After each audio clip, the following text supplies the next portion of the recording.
Electro positive. ठीक है। दूसरा, नॉन मेटल जो होते हैं वो इलेक्ट्रो नेगेटिव होते हैं।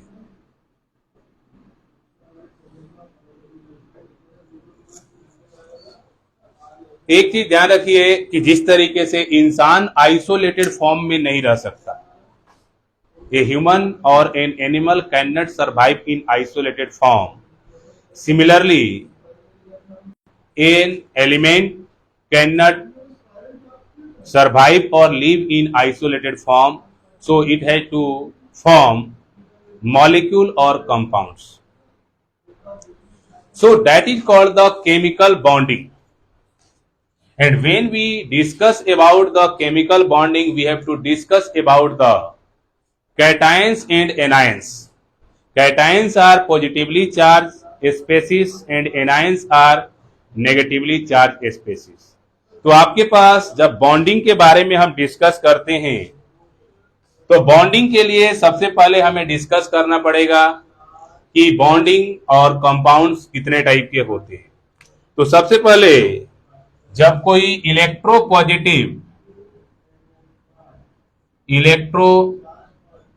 पॉजिटिव स्पेसिस किसी इलेक्ट्रोनेगेटिव स्पेसिस के साथ बॉन्डिंग करेगा तो आपके पास बनेगा आयोनिक बॉन्ड, जिसे इलेक्ट्रोवैलेंट बॉन्ड के नाम से जाना जाता है। एक इलेक्ट्रोपॉजिटिव स्पेसिस एक इलेक्ट्रोनेगेटिव स्पेसिस के साथ कंपाउंड का फॉर्मेशन किया, आयनिक बॉन्ड बन गया। जैसे मान लीजिए आपके पास सोडियम पॉजिटिव है, ये इलेक्ट्रो पॉजिटिव है, और दूसरा जो है वो क्लोरीन नेगेटिव है जो कि इलेक्ट्रो नेगेटिव है। इन दोनों ने जब रिएक्शन किया तो कंपाउंड का फॉर्मेशन हो गया NaCl। This is called ionic bond. ठीक है। दूसरा होता है कि जब कोई इलेक्ट्रोनेगेटिव स्पेसिस किसी दूसरे इलेक्ट्रोनेगेटिव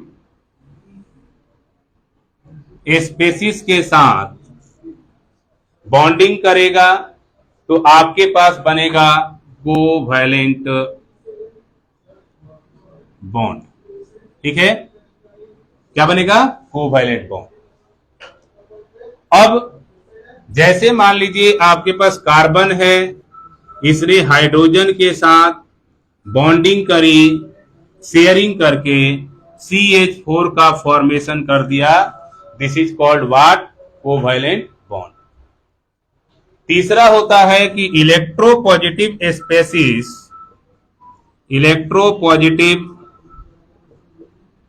ने रिएक्शन कर लिया इलेक्ट्रोपॉजिटिव से, तो बना दिया मेटालिक बॉन्ड। ठीक है। ये तीन तरीके का बॉन्डिंग हम डिस्कस करते हैं।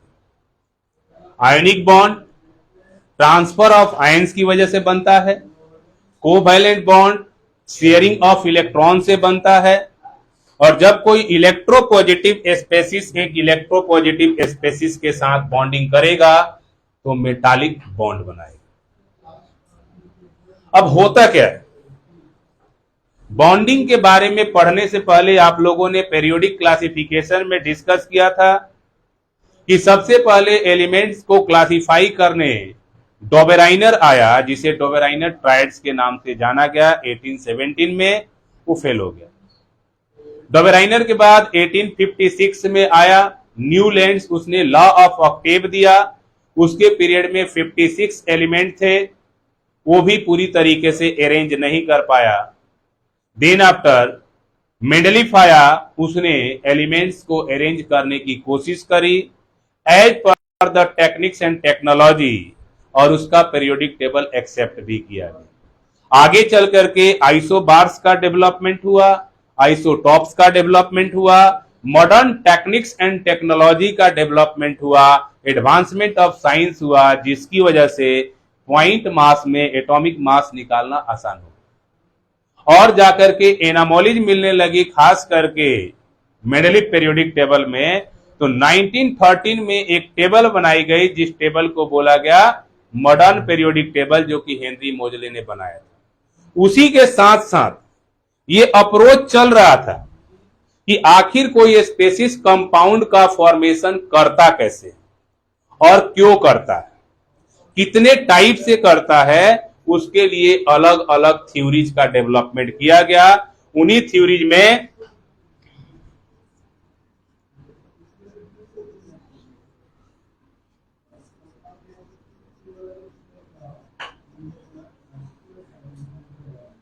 थ्योरीज में कुछ बेसिक थ्योरी डेवलप किए गए, जिसमें सबसे पहला अप्रोच था Kossel Lewis octet approach. This was the first approach और इज स्पेशली 1916 के आसपास ये अप्रोच हुआ था। 1916 के आसपास धीरे धीरे चीजें चलती रही और दूसरा अप्रोच आया, क्योंकि ये फेल हो गया था। एक एक करके अभी बताऊंगा क्या क्या था। दूसरा अप्रोच जो आया उसका नाम दिया गया VBT, वायलेंस बॉन्ड थ्योरी, और इसे दिया पॉलिंग। VBT भी फेल हो गया और violence cell electron repulsion VACPR,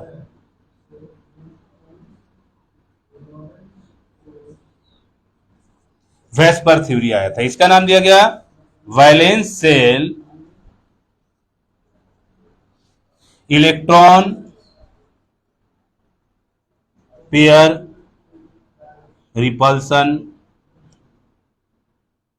theory. यह 1954 में, ये 1956 में। ये भी कामयाब नहीं हुआ, तो आगे चल करके चौथी थ्योरी आई, जिसका नाम था मोट। इसे बोला जाता है मॉलिक्यूलर ऑर्बिटल थ्योरी। ये 1958 के आसपास आया था, एक साल बाद ही आ गया था। यहां तक भी सफिशिएंट नहीं रहा, तो एक नई थ्योरी का डेवलपमेंट हुआ 1988 में, जिसके बारे में आपको डिस्कस नहीं करना। आपको ये 4 थ्योरीज के बारे में डिस्कस करना। कंसेप्ट आप याद रखिए कि जिस तरीके से कोई भी व्यक्ति आइसोलेट नहीं रह सकता, उसी तरीके से कोई भी स्पेसिस आइसोलेट नहीं रह सकता। वो कंपाउंड का फॉर्मेशन करेगा, वो मॉलिक्यूल का फॉर्मेशन करेगा। कंपाउंड और मॉलिक्यूल्स बनेंगे कैसे, इसके बारे में डिस्कस करने के लिए हमारे पास कुछ बेसिक अप्रोचेज आए। उसमें से कोसेल लेविस अप्रोच था, VBT था, जिसे वायलेंस बॉन्ड थ्योरी के नाम से जाना गया, और इज स्पेशली VACPR आया, जिसे violence cell electron pair repulsion theory बोला गया 1956 में, और उसके बाद आया मोट मॉलिक्यूलर ऑर्बिटल थ्योरी। ये कुछ थ्योरी डेवलप की गई, ठीक है। तो these are the basic type of the theory, और इसी के बेस पे केमिस्ट्री को आगे डेवलप करने की कोशिश की गई in the field of formation of molecular compounds, ठीक है। अब देखते हैं कि अप्रोच हुआ क्या। सबसे पहले जितने भी केमिस्ट थे, उन्होंने आइडियोलॉजी लगाया कि why the compounds are just going to forming. Compounds बनते क्यों हैं और कैसे बनते, मॉलिक्यूल बनते क्यों हैं और कैसे बनते। तो उसके लिए 1916 में कोसेल लेविस करके दो केमिस्ट थे, उन्होंने एक अप्रोच दिया, ऑक्टेट अप्रोच। ऑक्टेट मतलब क्या होता है? आउटर मोस्ट सेल में 8 इलेक्ट्रॉन का प्रेजेंट होना। अभी तक आप लोगों ने यही पढ़ा होगा कि जिस भी स्पेसिस के आउटर मोस्ट सेल में 8 इलेक्ट्रॉन हो जाता है वो स्टेबल हो जाता है, और वो कंपाउंड बना करके जब स्टेबल हो जाता है तो रिएक्शन में पार्टिसिपेट नहीं करता। बट बाद में यह भी देखा गया कि नोबल गैसेस भी कंपाउंड का फॉर्मेशन कर रही है, और इसलिए कोसेल लेविस ऑक्टेट अप्रोच जो था वो खत्म हो गया था, कि जो कि हमें एक एक करके डिस्कस करना है कंसेप्ट वाइज क्या होता है। तो यहां ध्यान रखिए कि जो आपके पास मेटल्स होते हैं वो क्या होंगे? Electro positive. जितने भी नॉन मेटल हैं वो क्या होंगे? Electro negative. जब इलेक्ट्रो पॉजिटिव इलेक्ट्रो नेगेटिव के साथ बॉन्डिंग करेगा तो आयनिक बॉन्ड का फॉर्मेशन होगा। इसे इलेक्ट्रोवैलेंट बॉन्ड के नाम से भी जाना जाता है। Due to the transfer of ions, ions का ट्रांसफर होगा, कंपाउंड का फॉर्मेशन होगा, उसे आयनिक बॉन्ड के नाम से जाना जाता है। उसके बाद इलेक्ट्रोनेगेटिव प्लस इलेक्ट्रोनेगेटिव। मान लीजिए कार्बन भी क्या है? एक इलेक्ट्रोनेगेटिव स्पेसिस है, हाइड्रोजन भी क्या है? इलेक्ट्रोनेगेटिव स्पेसिस है, और इन दोनों ने शेयरिंग करके कंपाउंड बना लिया, इसे कोवैलेंट कंपाउंड कहते हैं। मीथेन गैस प्रिपेयर हो गई। इलेक्ट्रोपॉजिटिव एक मेटल दूसरे मेटल के साथ रिएक्शन कर लिया तो मेटालिक बॉन्ड का फॉर्मेशन कर दिया। ये प्रोजेक्ट ये आए थे कि पहले कोसेल ने बताया था। कोसेल जो था उसने क्या किया? एक डायग्रामेटिक रिप्रेजेंटेशन दिया। ये है एक एटम का न्यूक्लियस, न्यूक्लियस के चारों तरफ क्या होता है? सेल, और सबसे आखिरी में एक सेल होता है जिसे हम बोलते हैं वैलेंस सेल। वैलेंस सेल या वैलेंस इलेक्ट्रॉन कहां होता है? वैलेंस सेल के अंदर होगा। तो कोसेल लेविस ने बोला कि अगर हम इसके बारे में डिस्कस करते हैं, बॉन्डिंग के बारे में डिस्कस करते हैं, तो बॉन्डिंग केवल और केवल आउटर मोस्ट सेल में प्रेजेंट इलेक्ट्रॉन्स ही करते हैं, दूसरे तो करते नहीं। तो इसलिए उन्होंने क्या किया? एक एटम का स्पेसिएशन कर दिया और इस तरीके से स्ट्रक्चर बना दिया। बोला क्या कि ये जो पार्ट है इन सबको कंबाइनली बोला जाएगा कर्नेल, और लास्ट वाले को बोला जाएगा वैलेंस सेल। क्योंकि कंपाउंड फॉर्मेशन में केवल वैलेंस सेल के इलेक्ट्रॉन ही पार्टिसिपेट करते हैं, इसलिए हमें ईच एंड एवरी सेल के बारे में बात नहीं करना है। हमें सबसे आखिरी सेल के बारे में बात करना है, जिसे हम आउटर मोस्ट सेल के नाम से जाना जाता है। जिसे हम आउटर मोस्ट सेल कहते हैं तो उसे वैलेंस सेल के नाम से भी जाना जाता है। ठीक है, तो that is called electropositive plus electropositive जब करेगा तो मेटालिक बॉन्ड बनाएगा। यहां पे उन्होंने कोसेल लेविस ने क्या बनाया? इसे कर्नेल कहा जाएगा, इसे वैलेंस सेल के नाम से जाना जाएगा। और इस तरीके से कंपाउंड्स के फॉर्मेशन के बारे में उन्होंने बताया कि आपके पास जितने भी नोबल गैसेस हैं,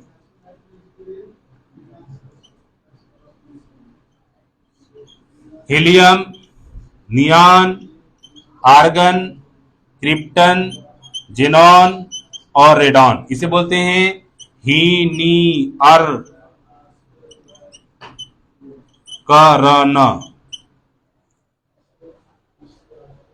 अब इनके आउटर मोस्ट सेल में 8 इलेक्ट्रॉन होता है। इसके पास 2 है, इसके पास 8 है, इसके पास 8 है, इसके पास 8 है, इसके पास 8 है, इसके पास भी क्या है? 8 है।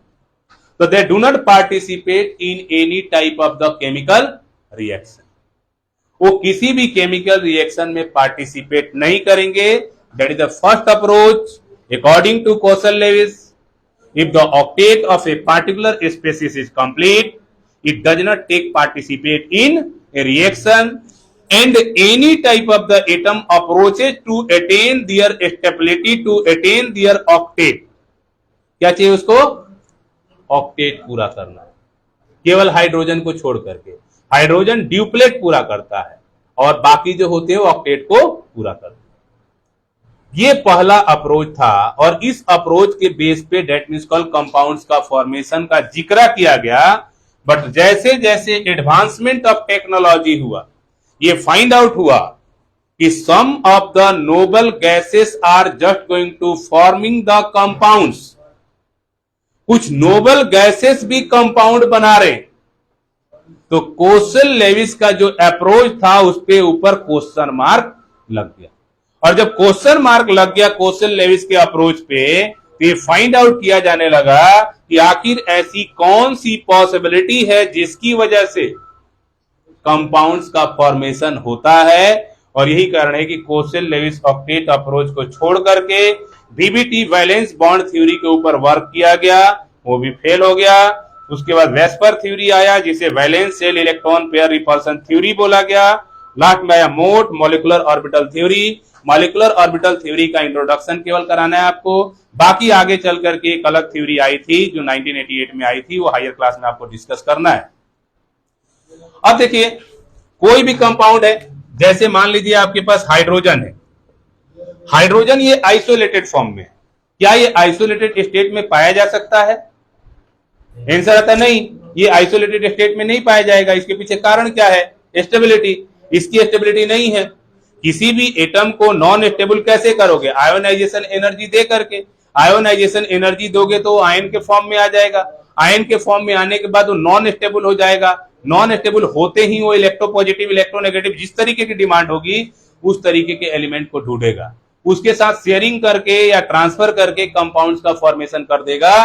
तो हाइड्रोजन का अगर आप फाइंड आउट करते हो कि हाइड्रोजन का एटॉमिक नंबर कितना है, 1, 1 में तो कोई स्टेबिलिटी होती नहीं, तो हाइड्रोजन अपने ही भाई के साथ क्या करेगा? बॉन्डिंग कर लेगा, ये बन गया H2।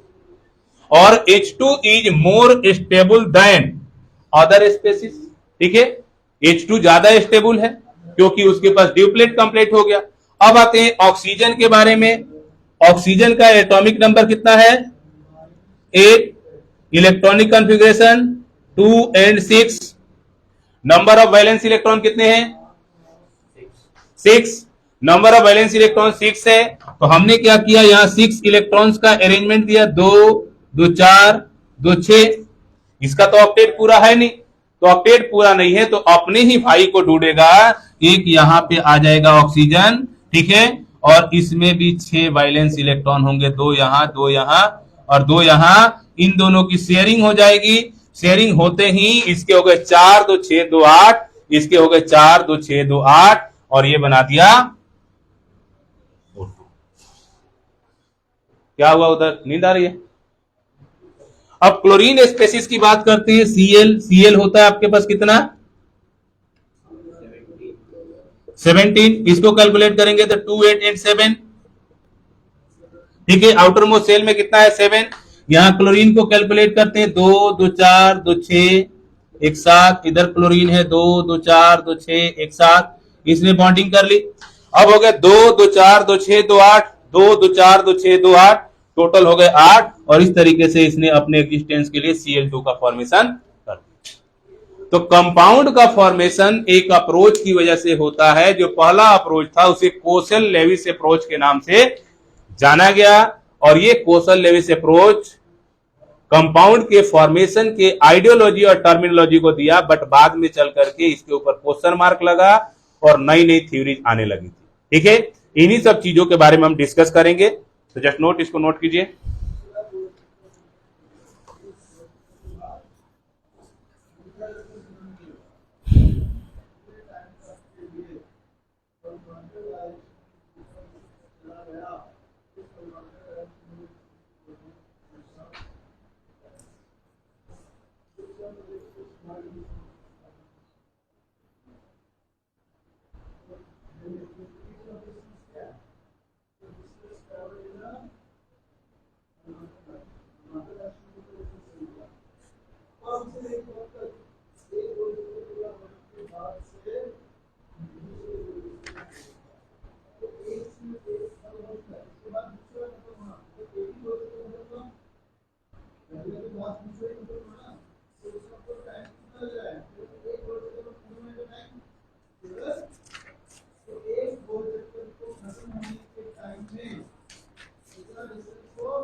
हो गया।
हेलो।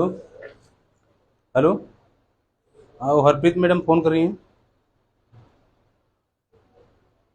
हाँ।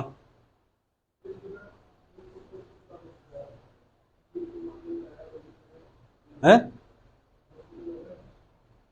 क्या हुआ?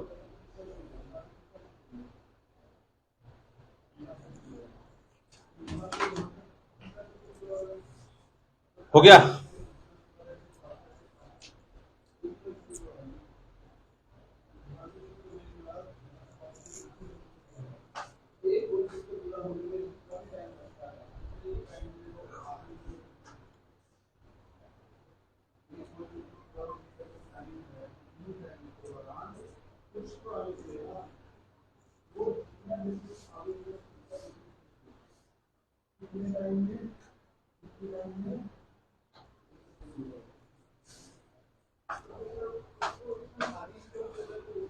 डन सबका।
अब लिखिए types of bond.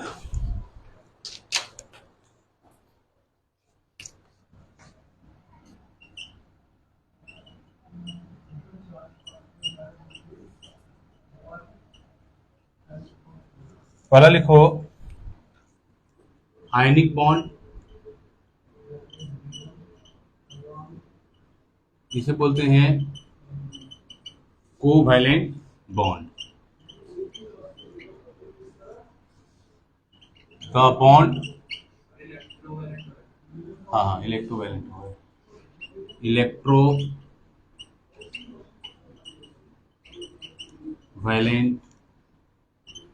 bond, the bond formed by sharing of electrons is called नहीं ionic bond. Sharing of electrons, अरे यार दिमाग कहाँ है, the bond formed by the transfer of, देखना क्या नाम, एक मिनट, कौन महान है यार, जैसे ही क्लास अटैच करता हूँ और स्टाफ का कोई होगा ना तो बताता हूँ इनको।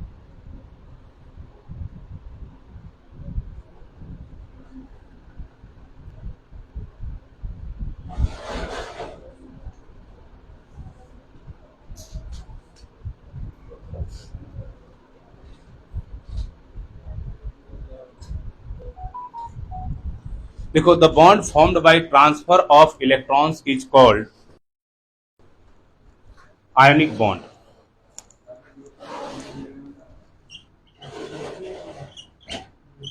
आयनिक bond, it is also called electrovalent bond. इसे इलेक्ट्रोवैलेंट बॉन्ड के नाम से भी जाना जाता है। जैसे मान लीजिए आपके पास सोडियम है, इसका एटॉमिक नंबर है 11, electronic configuration 281, outermost shell में 1 है, ठीक है। इलेक्ट्रो पॉजिटिव स्पेसिस बना देगा, ये सोडियम पॉजिटिव हो जाएगा क्योंकि ऑक्टेट इसको लेके आना है। नंबर ऑफ एटम कितने हो जाएंगे, 2 और 8। इसके पास इलेक्ट्रॉन की संख्या हो गई 10 और प्रोटॉन की संख्या कितनी हो गई, बोलो 11। अब होता क्या है कि आपके पास जब कोई न्यूट्रल एटम होता है और न्यूट्रल एटम में यदि आप एक निकालते हो, इलेक्ट्रॉन निकालते हो, ठीक है, या एक इलेक्ट्रॉन डालते हो, उस दौरान एनर्जी की आवश्यकता होती है। और ये स्पेशली हम डिस्कस करते हैं कि हमारे पास जो ये वाला स्पेसिस है वो गैसियस है, इसके पास काइनेटिक एनर्जी ज्यादा होगी। अब काइनेटिक एनर्जी ज्यादा होगी तो ऑटोमेटिकली ये क्या करेगा, रिएक्शन में तेजी से पार्टिसिपेट करेगा। एक ऐसे स्पेसिस को ढूंढने की कोशिश करेगा जिसके पास प्रोटॉन कम हो, इलेक्ट्रॉन ज्यादा हो, तो बैलेंस हो जाएगा क्योंकि एटम को न्यूट्रल होना है, स्टेबल होना है। हर जगह स्टेबिलिटी का कारण होता है एनर्जी को कम से कम इस्तेमाल करना। जैसे देखा होगा हमारे समाज में, देखना क्या लिखा हुआ उसमें नाम, क्या लिख के आ रहा, कुछ नहीं लिखा।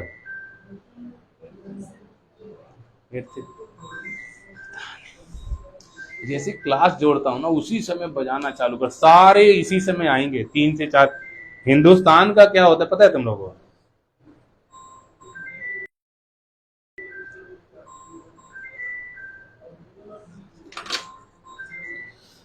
भारत जागता ही 4 बजे के बाद है। कहीं भी देख लो आप, किसी भी जगह पे देख लो, बैंक में चले जाओ 4 बजे के बाद फटाफट काम निपटाना चालू करेंगे। सरकारी ऑफिस में चले जाओ 4 बजे के बाद फटाफट काम निपटाना चालू करेंगे, उससे पहले सोते हैं। ये हमारी समस्या है। हिंदुस्तान, पाकिस्तान, बांग्लादेश 3 ही देश है जिसके नागरिक दिन में सोते हैं, और ये 3 देश है जिसका पायदान 192, 193 और 194 है ग्लोबल इंडेक्स में। 206 कुल कंट्री हैं और उसमें से भारत, पाकिस्तान और बांग्लादेश 192 नंबर, 193 नंबर, 194 नंबर पे है इंडेक्स में। कारण इसका यही है, सोना। 3 ही देश है जिसके लोग दिन में सोते हैं। बाकी जनसंख्या में नंबर 1 है हम लोग, एरिया में 7th पार्ट पे आ गए हैं, 7th पोजीशन पे होते हैं। बायोडाइवर्सिटी में 2nd या 3rd पोजीशन पे हैं। तो पीपुल इंडेक्स में इतना पीछे क्यों? इसके पीछे कारण ही यही है। अभी देखना ना, 4 बजे से स्टार्ट हुआ है ना, दुनिया भर का कॉल आएगा और उसके बाद 7 बजे के बाद फिर सो जाएंगे। 3 बजे से पहले सो रहे थे, ये अनुभव है मेरा। नाउ तो सोडियम पॉजिटिव हो गया, ये गैसियस स्पेसिस है। गैसियस स्पेसिस से क्या करेगा, तेजी से रिएक्शन करेगा। एक ऐसे स्पेसिस को ढूंढेगा जिसके पास आयन नेगेटिव हो, मान लीजिए आपके पास आयन आ गया क्लोरीन 17, हो गया आपके पास 2, 8 और 7। आउटर मोस्ट सेल में कितना है? वैलेंस सेल कितने हैं? वैलेंस इलेक्ट्रॉन कितना चाहिए उसके वैलेंसी के लिए? 1। इलेक्ट्रोपॉजिटिव बनाएगा, इलेक्ट्रोनेगेटिव बनाएगा? इलेक्ट्रोनेगेटिव बनाएगा। अब इलेक्ट्रोनेगेटिव बनाएगा, जैसे मान लीजिए आपके पास आ गया क्लोरीन नेगेटिव, इलेक्ट्रॉन्स की संख्या 18। अब मैंने क्लोरीन नेगेटिव किया, एनर्जी लेगा या देगा? इलेक्ट्रोनेगेटिव जब बनाते हैं तो एनर्जी देता है या लेता है? रिलीज होता है। रिलीज होने को क्या बोलते हैं? देना। एनर्जी देगा। अब मान लो क्लोरीन के साथ एक स्पेसिस है, यानी क्लोरीन माइनस है, और उससे फिर एक इलेक्ट्रॉन ठूस रहे हैं जबरदस्ती, तो इलेक्ट्रॉन एनर्जी देगा या लेगा? उस समय लेगा।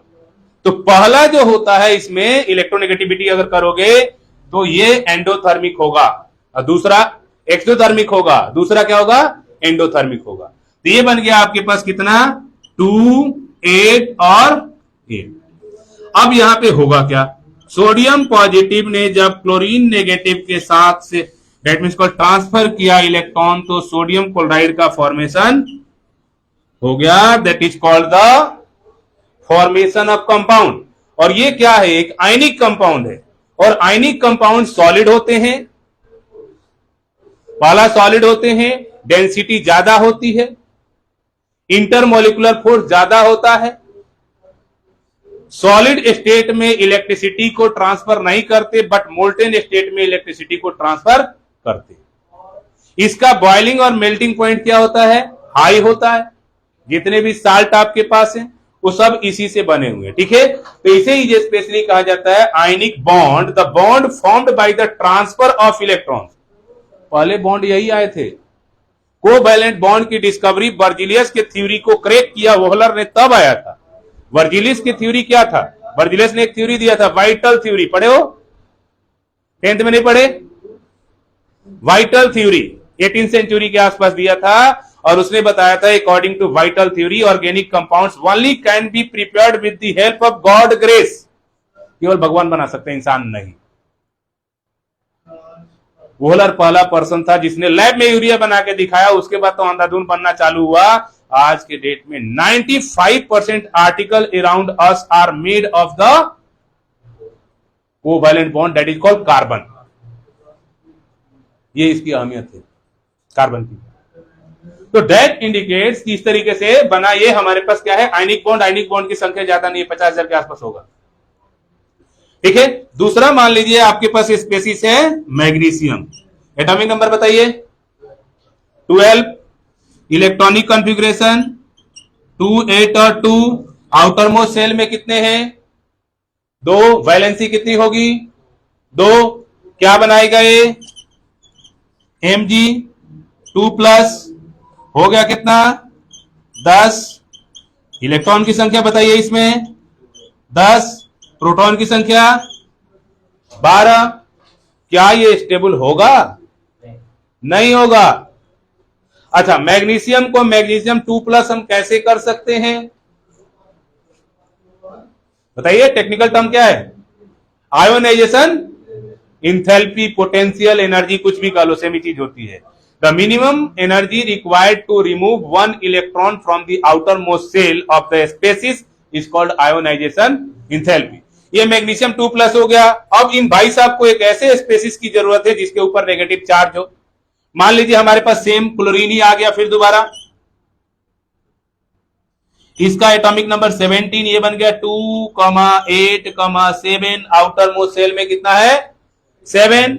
तो ये फिर दोबारा क्लोरीन नेगेटिव बना देगा, 18 हो गया। 2, 8, 8। अब यहां पे बॉन्डिंग करते हैं हम। हमारे पास मैग्नीशियम है और क्लोरीन है, मैग्नीशियम 2+ है, क्लोरीन नेगेटिव 1 है। क्या मामला बनेगा यहां पे? यहां बात बनेगी? नहीं बनेगी, क्योंकि इसके पास तो 2 पॉजिटिव आयन है, इसके पास तो नेगेटिव आयन एक ही है। तो वायलेंस करना पड़ेगा ना आपको। तो वायलेंस करने के लिए आप यहां क्या करोगे? 2 लगा दोगे। जैसे ही 2 लगाओगे आपके पास क्या बन जाएगा? MgCl2। Cl कितना है इसमें? दो पार्ट है। क्यों दो पार्ट है? क्योंकि मैग्नीशियम की वैलेंसी दो है और क्लोरीन की वैलेंसी एक है। कोसल लेविस अप्रोच क्या कहता है कि दोनों को वायलेंस हमें करना है और इसलिए इसका फॉर्मूला बन गया MgCl2। एक बार नोट कीजिए, अगला कराता हूं। हो गया?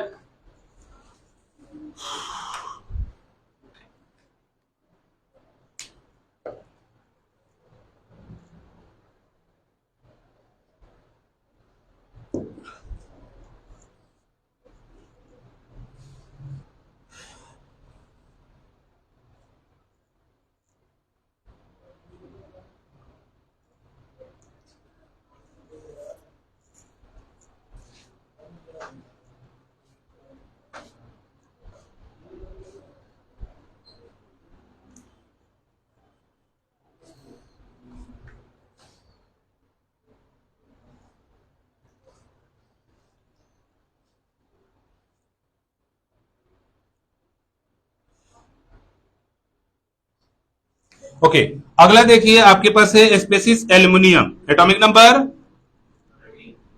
कॉन्फ़िगरेशन 3 आ गया। ठीक है, अब हमने क्या करना है, aluminium 3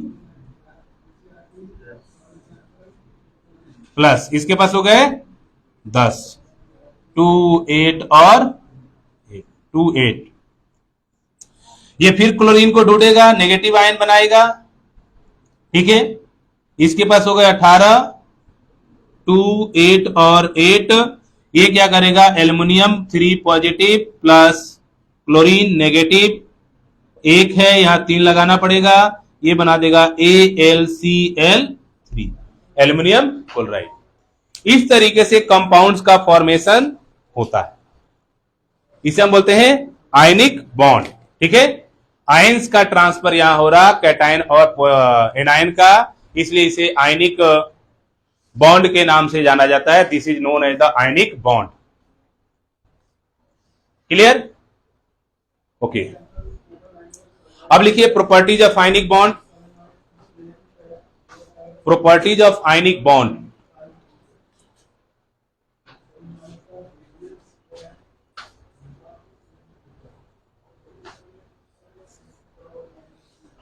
properties of ionic bond. Point number 1, the intermolecular force of ionic bond, the intermolecular force of ionic bond, the intermolecular force of ionic bond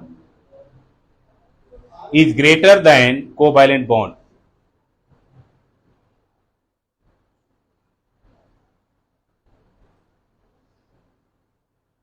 दूसरा, the compounds of ionic bond, the compounds of ionic bond are in solid state, are in solid state. The compounds of ionic bond are in solid state. अगला, the melting and boiling point, the melting and boiling point, the melting and boiling point of ionic compound, the melting and boiling point of ionic compound is higher than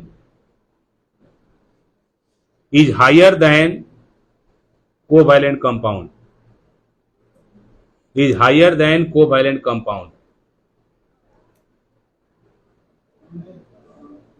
covalent compound हो गया। अगला, in solid state they do not conduct electricity, in solid state they do not conduct electricity,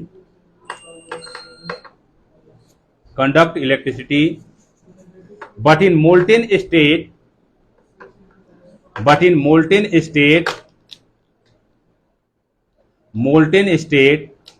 they can conduct electricity,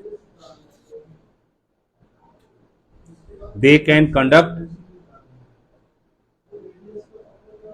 electricity. Okay, अब देखिए 1916 में पहला approach हुआ था। आपके पास बॉन्डिंग कितनी बनी? दो तरीके का, ठीक है। एक को हमने पढ़ा क्या? That means called ionic bond, ठीक है। एक बार कोवैलेंट बॉन्ड भी लिख लेते हैं, उसके बाद चैप्टर की तरफ बढ़ेंगे। टॉपिक बना लीजिए आप लोग, कोवैलेंट बॉन्ड।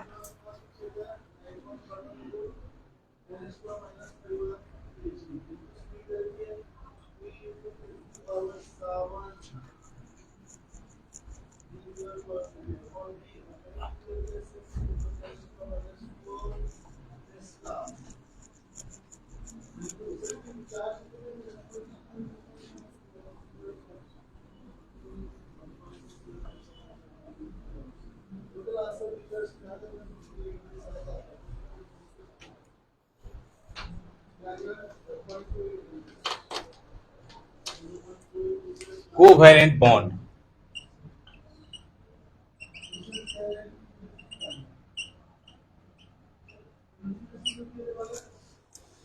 देखिए the bond formed by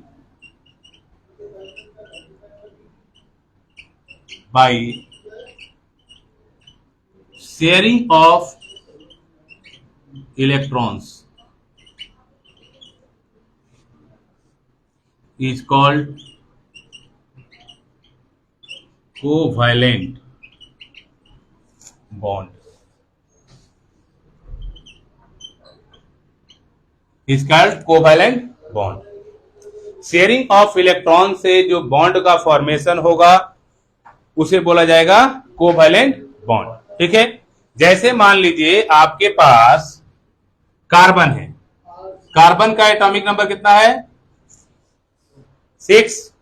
electronic configuration 2,4। Outermost shell में कितने इलेक्ट्रॉन? वैलेंस इलेक्ट्रॉन की संख्या कितना ले सकता है? कितना दे सकता है? क्या ले सकता है?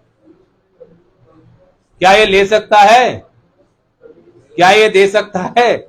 नहीं। क्यों भाई? अपना वजूद थोड़े ना खत्म करना है। अगर रिलायंस के मालिक को ये बोला जाए कि भाई 2000 करोड़ रुपया मुझे दे दे, तो मुझे अपने आप को थोड़े ना खत्म करना है। अब देखो कितना बड़ा गेम कर रहा है। भारत का पैसा आप लोगों से लिया रिचार्ज बढ़ा करके, और कलाकार बाहर का आ रहा 84 करोड़ कच्चा बनियान वाला।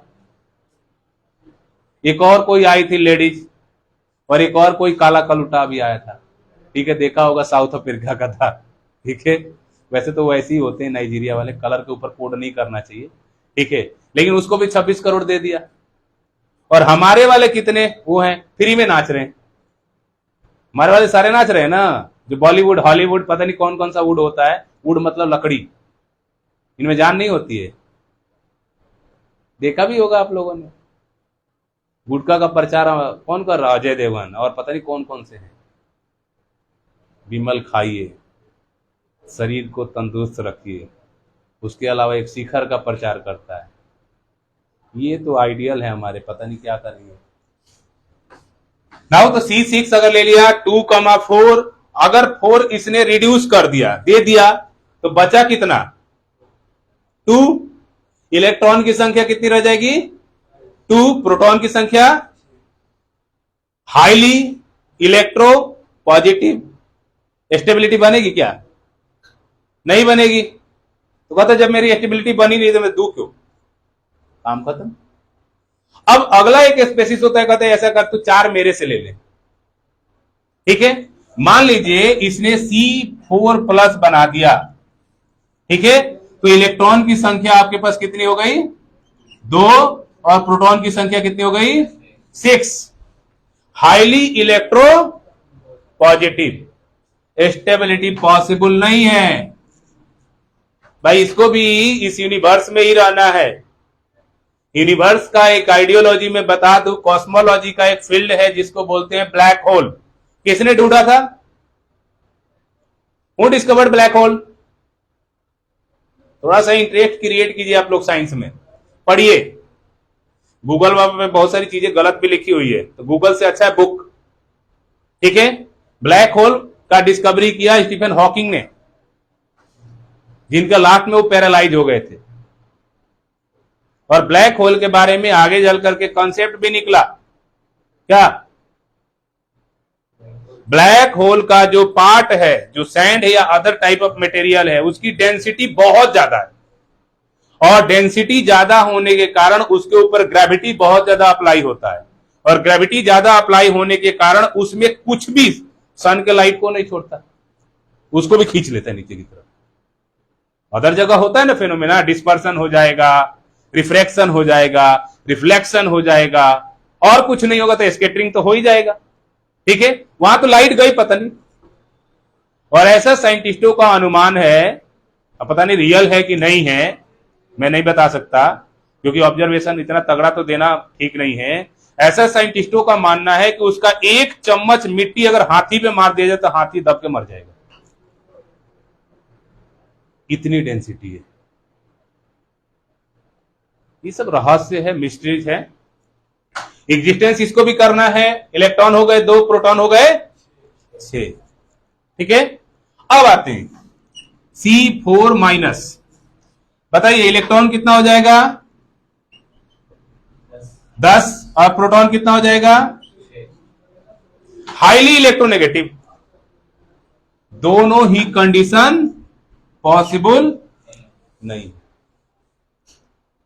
यही तो बोला था बर्जिलियस ने, according to vital theory no compound will be prepared by human effort, organic compound only be prepared by the God grace. उसे वाइटल थ्योरी उसने बोला। 20 साल केमिस्ट्री को पीछे कर दिया, उसके बाद बोलर आया, उसने हिम्मत दिखाई और बना के दिखाया। निकोलस कापरनिकस का नाम जानते हो? उससे पहले यह माना जाता था कि सन घूमता है किसके चारों तरफ, अर्थ के चारों तरफ। निकोलस कापरनिकस पहला बंदा था जिसने ऑब्जर्वेशन करके फाइंड आउट किया कि अर्थ घूमती है सन के चारों तरफ। बेचारे को फांसी पे चढ़ा दिया।